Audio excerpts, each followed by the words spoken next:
Morning, everybody. I want to welcome you to another edition of the MAT Practitioner Spotlight. And this week we have Lauren Eirk from just outside of Louisville, Kentucky. And Lauren's been a practitioner, again, another experienced practitioner. She started with the Jump Start program in 2003, became a specialist in 2007, and got her mastery level with MAT in 2009. And then she went down the education route that we had at that point through Globe University, and she got her master's degree in 2012 through Globe University that had the emphasis in MAT. So she's, well versed. After getting her master degree, she came back and through the RH program and completed the RH program in 2017.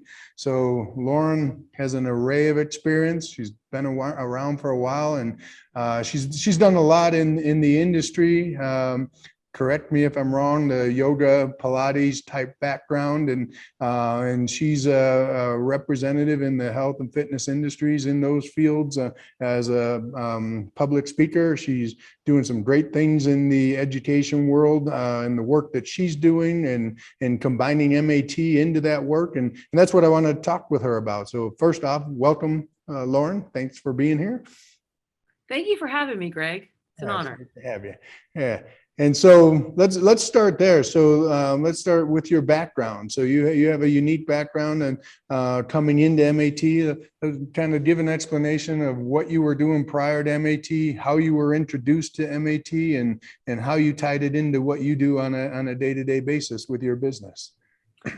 Sure, absolutely. I have been in the health and fitness industry since I was 16 years old. So I started off as a group fitness instructor and also did a lot of personal training. I put myself through college teaching lots and lots of group fitness classes. I was also involved in weightlifting and played some sports in high school as well, played a little bit of basketball. But I actually started to break down in my early 20s. I've told this story many times about to a lot of my students about just watching my body start to break down at an early age. I started having knee problems at age 13. By the time I was in my 20s, I was having quite a bit of plantar fasciitis as well as Achilles tendonitis. And I started wearing orthotics. I was at that time teaching, I hate to say this, I'm embarrassed to say, but I was probably teaching 30 classes a week then. Wow. And that time, step aerobics was really big. And that's how I made my living. I did that and I waited tables and I put myself through college. So I can remember, waking up in the morning and it would be 6 o'clock. I would set my alarm and I have to take like a leave, go back to sleep for a little bit. And then I would slip into my orthotics and go to the bathroom. I was really, really in a lot of pain. So I started to actually study yoga just because I was I was really tight and somebody had told me about this new studio up the street. And I thought I was really fit. And I went in and started doing it with the same sort of vigor that I would do anything else, not knowing much about it. And as you would understand this, definitely, there are a lot of extremes in yoga. And I started doing it very much too soon, too fast. And at that time, I was doing a lot of presenting nationally. And I was one of the first people to be out there teaching yoga. I was doing a big world tour with Fit Tour at that time. And I was getting myself into a posture and started noticing my knee was giving me a lot of problems, but I just kept on and kept on and kept on. Eventually, a senior yoga teacher here in Louisville adjusted me and I tore a meniscus in my knee. So I had to have a surgery that proceeded with the next 2 years. I had another surgery, but I started on a course of action through my education, studying biomechanics, and eventually met you. I met you. Actually, it was actually someone that I don't even know if he works with the company anymore, and I can't remember his name, but I can remember sitting in a lecture all day and thinking my back hurt, my knee hurt, everything else. I had just had my first knee surgery. And he said, "Can I work on you?" And I went, "Work on me?" Like, I'm not a big massage person or anything. I've never had anything done to myself. And so I'm like, yeah, I guess so. So I went back in the back and he worked on my hip and knee at the time. And I remember laying on the table going, oh, this will be a piece of cake. I'm a fitness instructor. I'm in great shape. And I was amazed that like everything was weak. And I'm going, what do you mean this is weak? And so when he finished the session, I was flying home and I can remember flying, I'm in Louisville. I never have direct flights anywhere. So I'm in Chicago airport and I'm walking through that area where it's all lit up and there's all these neon lights. I kind of All right. walking through the escalator. And so I felt like I was in a dream, and my feet and my legs and my back felt amazing. And I started thinking to myself, this is like the first time that I have not been in pain in years. And so as I was continuing to study biomechanics at the time, I was there with one of your former instructors, and he said to me, if you ever wanted to go and study MAT, you maybe wouldn't want to do MAT because you're really into group fitness, but you'll learn so much about anatomy. And I thought, well, that's probably something that I need. I probably need to study a deep dive in anatomy. And so anyway, I signed up for your specialist. I went home and bought all the flights and put everything on a credit card, and boom, I was in it. And at that time, it was a satellite course in Chicago, and it rocked my world. It really did. And so when I went through the course, I started working on people, completely transitioned my career, started doing a lot more personal training and one-on-one sessions. And then throughout that, everything that you said, going through the mastery program, going through the RX program, getting the master's degree. And now, several businesses later, I'm a business owner. I have my own wellness center. I have my own fitness app. I do have a yoga teacher training that I do. And I've told you this many times, the tools that you have taught me over the years have transformed literally everything that I do. And it's given me the tools to help so many clients, and it's broadened my business in such a huge way. And I just think the world of you and everything that you've taught me. So it's been great. Well, thank you. That's Absolutely. great to hear. And it's great to hear the stories. I mean, as you know, like every time I would sit through the classes, the first weekend of the specialist program, I'd hear stories and how people in chronic pain, and they saw an MAT practitioner, and literally, just like you said, that, I mean, drove you to want to learn it. And Yes. and more than anything is not well, that was great advice, is regardless of whether you became a practitioner doing it on a day-to-day basis, I always say with MAT, we teach you anything and everything you want to know about anatomy and kinesiology. I mean, Yes. how muscles function. I mean, how they function in the integrated system, and then in isolation, how to test each muscle to determine its, integrity, the neuromuscular integrity, and then how to activate the muscles. And I mean, it's the best anatomy, practical anatomy class you could have. I remember many people, I mean, you go through your anatomy classes in college and you memorize all the muscles. Oh yeah, medial membranosus. Oh yeah, M for medial. And you try and kind of come up with terms how to remember them. And as you go through MAT, you picture the function and what they do and how to test them and what happens when they shorten. And you get a three-dimensional perspective of anatomy. And you can bring that into any field, whether you're in the therapy world, the sports, the strength and conditioning, the yoga world, anybody that's dealing with the body and exercise and muscle function. It's a great tool just to have the understanding. But then again, I mean, you look at your experience, and I mean, you're talking, so over 20 years ago, having the back pain, the knee pain, and having being young and athletic, and I mean, active, and your body was breaking down. And I think many people experience that and don't know what to do about it. And now this provides a tool that, hey, there's actually something you can do, because in reality, life's going to beat us up. And I always say, from a neuromuscular standpoint, somebody has to be there to put you back together. When you were teaching 30 classes a week, that's when I say you might as well take a baseball bat and beat yourself with it, because you're just beating your body up and you were feeling the effects of it at a young age. And I'd probably say that. What do you think you'd be feeling like now if you didn't, have that access and we're going down the path you were going? Because I know myself, with where I was at 25 years old, through progression of injuries, it's like, man, I look back now and say, man, I'm so much better now than I was when I was 25. Greg, I've watched your video about your background and what happened to you, and I can so resonate with everything that you say. I feel like I've had a parallel life to yours in that way, because I really I abused my body a lot when I was younger, with a lack of knowledge and just thinking that I was invincible, like a lot of young people do. Being a female back then, at that time, that was what was hot. That was what was popular. And I taught and did everything. And I was really good at it back then.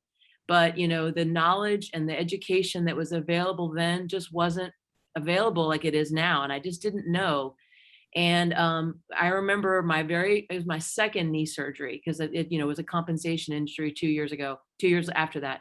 And he said to me, you're probably going to have a knee replacement in 5 years. Mm. And he said, this was really important. He said, I don't want you to ever squat again. And I'm like, so literally, I had already gone through, I was studying MAT, and I'd studied quite a bit of biomechanics at that time. And I got busy. I learned a lot of what I came up with in my yoga program was so influenced by everything that I learned from you, the Jumpstart, and all the biomechanics. And I sat there at home and I figured out how to make exercise feel more comfortable using isometrics, learning how to redirect forces, understanding about muscle imbalances. I remember my quadricep after my knee surgery, I could not fire it at all. Like I couldn't walk down the steps. Mhm. And I can see where if somebody did that and followed the doctor's advice and just sat around and did nothing, or went through the physical therapy that I was given, which was terrible. I mean, I would have never been where I was, because I would have probably gone through, took the doctor's advice, had the knee replacement, and that would have led to the other knee, and then the feet, and then the hips, and then the back, and it would probably be this cascading event. But I literally went back in his office in 6 weeks and squatted all the way to my heels. Mm. And Wow. I have never stopped squatting since. I squat, I leg press, I do, lunges, I do all that stuff. Through, when I start to hurt, I get on the table, I get myself treated, I figure out what's wrong, I work on it. I do isometrics through my yoga practice, I do progressive strength training, and I keep up with my MAT, and it has absolutely saved my joints. And I can definitively say I don't feel my knee anymore. I don't have any knee pain anymore. Yeah, and this is 20 years later. It should be the other way. Exactly. People get on that downward spiral that they can't get out of, and that's the neat thing. Just to put it out there, I mean, Lauren's been in these classes, and we have the RX class where we go through and we test. I mean, everybody's practicing on each other, and Lauren's become a leader in her industry, in this yoga industry. She's I mean, a focal point as an instructor, teaching her principles of what she's done and tying in. I know it all involves tying in with MAT, like you said, how you have implemented that in your whole practice. But you've been able to create a unique program in the yoga industry that is, I mean, safe. But one of the interesting things is we would go through the testing in the RX classes. It would shock me because it would be like 3 months in between classes. And out of all the people in the class, we'd go through and we'd test, and everybody'd have these weaknesses and vulnerabilities because life's beating them up and they're not getting treated on a regular basis. And I can't even say Lauren at that level was getting treated on a regular basis, but what she was doing in her exercise program, implementing the principles on a day-to-day basis, we'd come through and start checking muscles and all these different movements, and she'd be strong and unusually strong relative to everybody else in the class. And that plays a lot to how she's tied it into her daily routine with exercise, yoga, and the principles that she's working off of. And again, there's where I say life's going to beat us up. There's a direct correlation between neuromuscular weakness and pain. And so when somebody comes in like that, where they don't have limitations in range of motion and the muscles test strong through their full ranges of motion, they're usually feeling pretty good. And she was always a representation, as we could test, that hey, she must be feeling good because she tests out strong in all of these different movements. So that's something, I mean, great to say about what you're doing, combining on your own. And I mean, so that's one of the things is, yeah, we got to get treated, but how can you access it through exercise on your own so that exercise isn't actually part of the problem and it's part of the cure? And it seems like you put that together as a good process of blending what you knew coming into it and tying in the principles of MAT to optimize what you do on a day-to-day basis. Absolutely, Greg. And I think that, I had been getting treated just randomly. I didn't have anybody in my area, but just kind of learning from you. But I will say this, your RX program, if anyone's out there looking to do it, there is such a logic to it. And I remember when I started getting treated with my partner, Patty Bennett, when I was going through the internship, there's such a brilliance on this program. and the order at which you're treating these muscles. And it just thinking a lot about it. And I would get out of class and I started thinking about, some of these ancient traditions, some of these other sort of routines that people have put together and people that practice worldwide on a basis.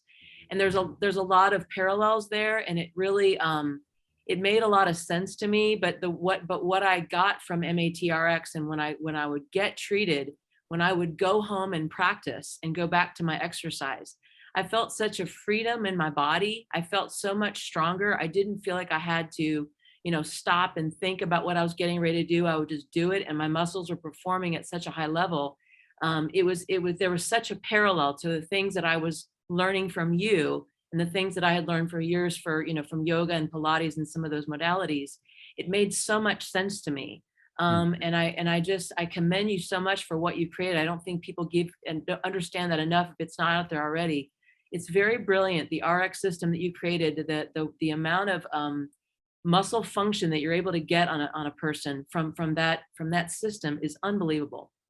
Yeah, and for those, I've never really talked about it on these spotlights, but I mean, for those of you that are not familiar, I mean, MAT has the foundational principles where, I mean, wherever you see limitation in range of motion, it means that one or more of the muscles that cross the axis are potentially weak, and we have the tools to identify which test the muscles to determine which muscles are weak, and then through manual stimulation or isometric contractions, we can get those muscles activated, which then the muscles can contract efficiently and the tightness goes away. With the RX process, I mean, it's this progression where I say all the aches and pains that we relate to aging have to do with failure of the muscle system to be able to tolerate force. And we basically get weaker as we get older. And you think about what Lauren said about her doctor telling her not to squat, or her physical therapist telling her not to squat. Overuse, misuse, and disuse are the things that lead us down this downward path. So she was overtraining for years, and then she's told to not do things. And the minute you say don't do things, that's a big problem. And because if you don't use it, you lose it. And so the key with MAT is the idea is let's teach the body or get the body and muscles activated so you can do these things. Because contraindicated exercises are typically contraindicated because they cause pain on people, like leg extensions that can be considered contraindicated. That's one of the main exercises that I use on my clients to strengthen their quadriceps. It's an isolated movement to strengthen the quadricep. And the people, when they first come in and they're neuromuscularly weak and shut down, they may have pain, but as the muscles become activated, then like again, teach the body so it can tolerate the forces, then all of a sudden the pain goes away and motion gets better and the pain goes away. And so contraindicated exercise, there's questions about what is really violates biomechanical principles versus they're contraindicated because they created pain. And what you were being told was don't squat because that's bad for your knees, and to stay healthy that we want to stop you. And the best thing you did was figure out how to do it and go in and squat to the floor and show them that I can do this, and you're healthier now than you were then. But with the RX process, it's a total body overhaul. Since life is going to beat us up, all the aches and pains that we relate to aging, I mean, are due to failure of the muscle system. So it's literally going back to our roots, our foundation. From a motor development standpoint, we learn to roll over, then we learn to sit up, and then we learn to crawl. And in these movement patterns that we address, I mean, what I call a neuromuscular hierarchy, which actually Aaron Locken and one of our instructors came in and said, this is kind of a hierarchy, like a neuromuscular hierarchy. And it's like, literally, you got to take care of the same way we learn to roll over, then sit up and crawl in our motor development. I think what we do is we peak in our motor development and then we get on this downward spiral. And the reason I call it RX, a neuromuscular overhaul, is we have to go back to square one, get the muscles that rotate you to roll over activated and create a foundation. Then the muscles that sit you up, I mean, that have a primary function to create trunk flexion, and then the hip flexors and hip rotators that help us, I mean, crawl. And then it just progresses in an orderly fashion. And literally movement by movement, muscle by muscle in the RX process, we're raising tolerance levels back to a point of where they can tolerate forces like they did when we were younger. And I think in an organized fashion, that RX process has been, I mean, pretty amazing. And just some of the things I've seen on a day-to-day basis. Absolutely. Yeah. And funny, I have another RX practitioner in my facility, and it's really changed both of our ability to train people. If you think about it, anybody going through their certification to become a personal trainer, we have these exercises that we all memorize, and they're all called, these are the most important ones to do. And some of them are associated with, functional exercise, and maybe they want to hypertrophy a certain area. But when you spend hours and days working on people, and they get on your table and they are weak in very similar ways, I never realized how important. I knew, but I didn't realize just how important, like the torso, the trunk. And I remember one time you saying in a class, how you're only as good as your core. I remember you saying that. You kind of said that in passing one day. And that's, I've heard that for years, but I've seen it hands on. And the way that, you've set up the MATRx program, and really, if it's the way the specialist courses are set up as well, those muscle groups are so important. And you think about what the priority is when you personal train a client that's maybe they've never exercised before, or they've gotten away from exercise. It's so important just to, trunk rotation, and we have a couple other trainers that have never learned that, and they kind of look at us and they look at how we train. It's funny how they're starting to adopt the same thing. They're starting to realize that, wow, there's these exercises that really need to be included in everyone's program. And maybe, I don't just, doing a bunch of planks or burpees or something like that really isn't all that important if we don't have these, intrinsic core muscles strong. So I definitely think it's taught me a huge amount as far as how to train better. Yeah, and that's the interesting thing. I mean, you think about, especially as a woman, if you think, what are the two main areas that people, when they go to the gym, are trying to work on? Their core, their abdominals, and their glutes. Yep. And the most common weak areas that I see when people walk into my office are the glutes and the abdominals. And and it's because we don't train the muscles in the relative to their function. If we think about, like, if I was doing a bicep curl, and you can see it, and I was just going like half-inch curls, you say, well, that's crazy. But we do that with crunches or spinal neutral training. I mean, the neutral position, when we're unstable, like when we walk on ice, we tighten up as our protective mechanism, and we basically revert ourselves toward neutral.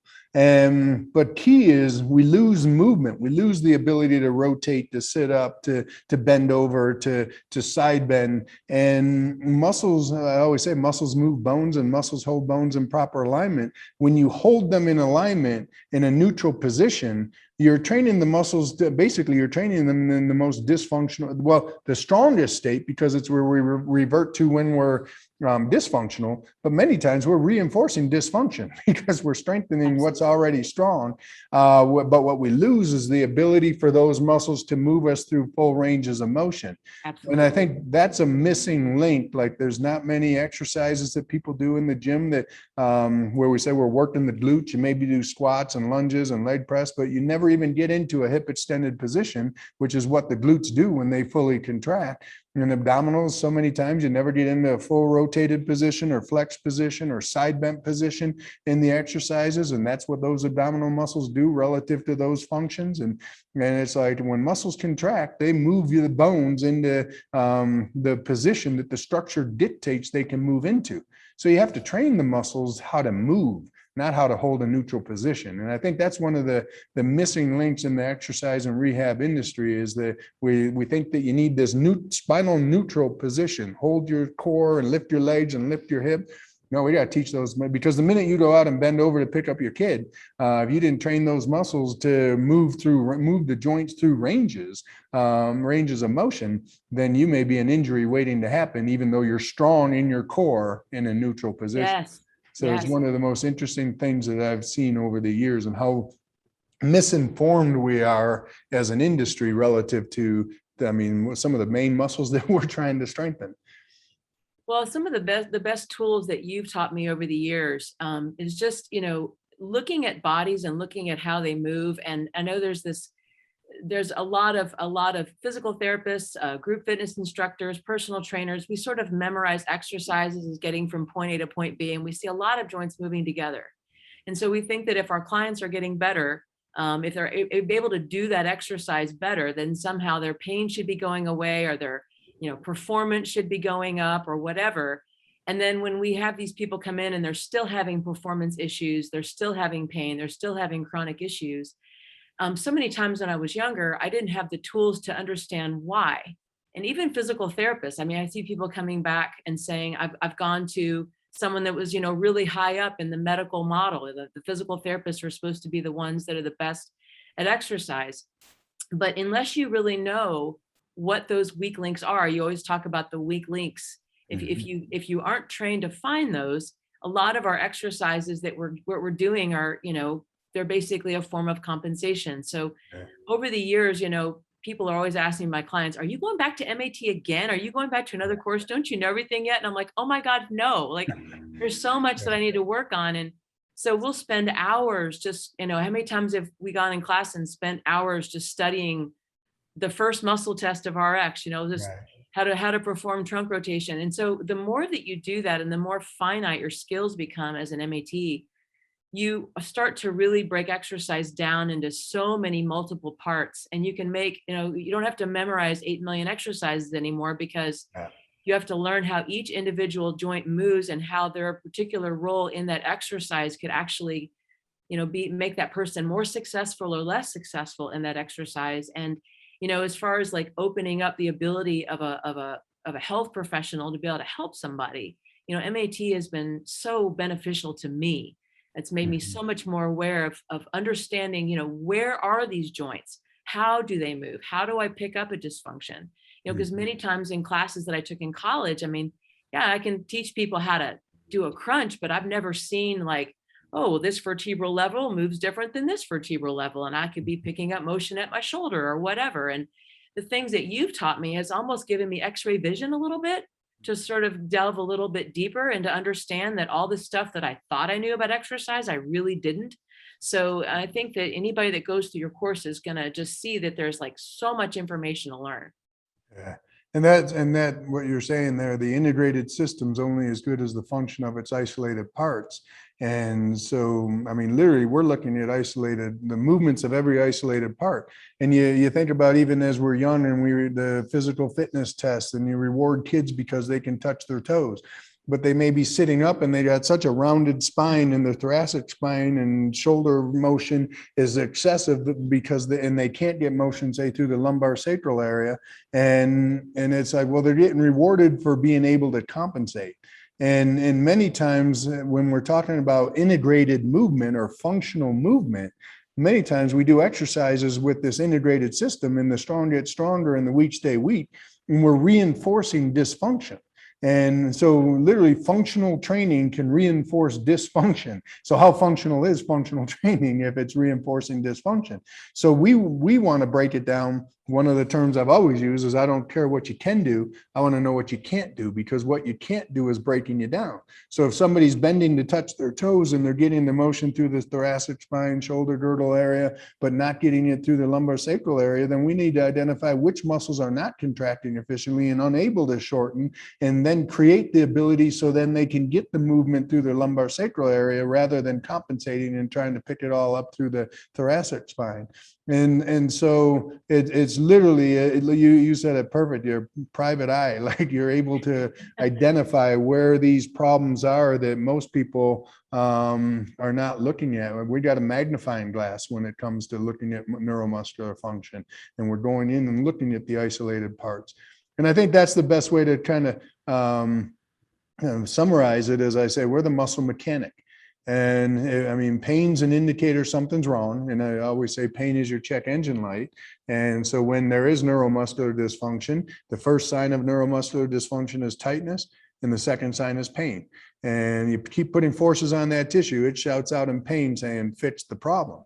So when the check engine light comes on in your car, you take it to your mechanic, because he understands anything and everything about that complicated piece of machinery, that he's going to be able to look under the hood and identify where the problem is.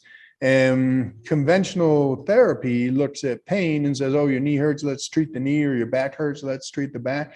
That pain is just the check engine light, and it could be far away from where the dysfunction is. So with MAT, I like to look at us as the muscle mechanic, where when people have pain and the tightness and pain, they bring it to their mechanic and say, I ran the other day and my knee hurts. And all of a sudden you see problems up, like you said, in the core or in the hips. And because the first sign of the dysfunction is limitation in range of motion. So it's like, oh yeah, you're not turning to the right the way you turn to the left. And then you treat those muscles and all of a sudden you got greater range of motion and their pain can go away. But it's far away from where the signal was. If you hit your check engine light with a hammer and put it out, you haven't fixed the problem. And a lot of the modalities that we do and taking, anti-inflammatories and everything are like hitting that, busting out the check engine light, but not fixing the problem. And that's where we look at it from. We are the muscle mechanic. When we look at it from an MAT perspective, is we're the muscle mechanic, and when body shouts out in pain, you got to take it to the mechanic and identify where's the neuromuscular issues that need to be addressed. And like you said, with a microscope, we can, really identify where the problems are, and it could be far away from where the pain is. Absolutely. Absolutely. Yeah. So any final thoughts for anybody potentially coming through? And then Ashley, then I want you to just summarize with what you're doing with your education and stuff, because you've grown. You've expanded so much. You're, like I said, you're out there as a figurehead in your industry, making a huge mark. And that's been awesome to see how you've grown. So kind of any information to share about how, why people should look at this path, and then kind of expanding how you've taken it for anyone looking at it from the yoga standpoint. For sure, Greg. Thank you so much for this opportunity, first of all. And I would say that, during the pandemic, where a lot of people in the fitness centers were having a difficult time finding clients, I've had a lot of personal training facilities in my state that have shut down, gyms that have shut down. I never really had a problem. I've never had a problem keeping clients. I've never had a problem with word of mouth. Clients definitely, when you understand how to help them in such a way and educate them, because in a lot of the things that you've taught us as MATs have given us a way to communicate with doctors. We can communicate with physical therapists, chiropractors, massage therapists very well. And when you increase that sort of trust with your client and you actually educate them as to why something is going on, they typically don't leave you and they refer everybody to you. Yeah, exactly. So it's a great way to build your business, and it's a great way to build your reputation and be able to have relationships with other health professionals, which helps everybody. We're all in this to try to help people at the end of the day. And you've always taught us that MAT, our role is not to go against any other therapy, is actually to be an adjunct to other therapies. And it's definitely has proven itself to be that for me in my community. So thank you for that, Greg. And, definitely I am, like I said, I appreciate you allowing me to talk about it for a second, but yes, I have created a yoga program that I've, called Yoga Integrated Science, that I've actually talk about you a lot in the program. And a lot of the tenets that I've learned in MAT, I pepper that into the yoga training, and people are usually very, very interested. A couple of people that have gone through my program end up going through yours. Awesome. So that's great. And so it's really transformed the yoga, because I'm teaching it from the standpoint that, structurally, not everyone is able to get into every single pose. And that sometimes when we are trying to move into a posture, when we experience tightness, exactly like you said, it's actually because something else is weak. So we spend a lot of time studying joint anatomy, understanding how muscles work, and actually learning about how to put forces on poses to actually, it's hard to people to wrap around. So you're telling me that in yoga, I actually want to tighten things up. And I'm like, yes, not loosen things up, goes the other way. Right. And through that, through the pandemic, I also created a fitness app. I created Fitness Integrated Science TV, and I've been able to do a lot of things online, which again, I credit to you a lot in my videos, trying to give people isometric routines through yoga, Pilates, bar, strength training, and whatnot. And I give that to people anywhere from 15 minutes to an hour. And that's been great to help people to understand not only what to do on the table, but the MAT that I do on the table, and let's say I find something like trunk rotation weak on a client, it's continuously weak. If I can give them the kind of exercises that will help that area get stronger, they can get further through their MAT. And I think that that's one thing that you've taught me is, like, I've never had that ability to understand, like, well, why are you having this shoulder problem in your neck all the time? Well, if I see them on the table and they're constantly doing, like, oh my gosh, you're constantly weak in trunk rotation, or you're constantly weak in hip flexion. well, then it gives me the ability to understand exactly what exercises to give that person. Mhm. So it's not like this big mystery anymore. I can understand exactly what muscles are underperforming. Here's a routine you can do to help these muscles perform better. I'm going to work with you so that you understand that exercise and resistance training, it should be progressive in nature. If we take something that's super weak and load it too much too fast, it could send us back the other way. But then what's so great about MAT is then when they come back and they're back on the table again, if that tissue is now testing stronger, well, now it gives us sort of a blueprint of what to do next in their personal training section. So Yeah. I've really learned how to infiltrate what you've taught me and the skills that I do with MAT every day, and to help them exercise better. And it only builds my business and it builds my credibility, and it's given me so many opportunities. So it's been great for my facility, for my online program, and education as well. Yeah, and that's awesome. And I think that kind of summarizes it is MAT can bring subject or objectivity to our subjective, excuse me, our thought processes, because like you said, I mean, somebody comes in and I mean, one, they perform exercise and may hurt while they're doing the exercise, or they're feeling pain afterwards. And you come in and some people can say, oh, it's your psoas, or oh, it's your piriformis. And there's a lot of subjective thought processes through postural assessments and gait analysis and functional movement screens that say, oh, this is weak and this is tight, and so we're going to give you exercises to strengthen this and weaken that. And when I first started doing it, I had all this, I mean, background in understanding mechanics and postural alignment and gait assessments, and I would always come up with stretches and exercise for people after I'd see their imbalances. And 6 weeks later, they were called corrective exercises, but 6 weeks later, they'd come back and they'd still have the same deviations in their posture or gait. And then when I started being able to test the muscles, it's like, oh, what I thought was tight is actually weak, and what I thought was weak is actually strong. And it brings that objectivity to our subjective thought process. We can have thoughts about what might be going on with somebody's mechanics when we see abnormal movement patterns, but then to be able to test it and prove yourself wrong as a practitioner, to say, you know what, I don't have an opinion here. Your body will show me what you can and cannot do, and I don't care what you can do. I want to know what you can't do, because what you can't do is breaking you down.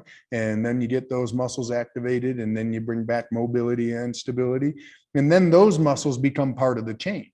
Then when you do exercise, they're involved in the exercise rather than sitting on the sideline, being dormant for forever. You got to kind of like your battery on your car. You jump start the battery, and then you drive the car, it reinforces it.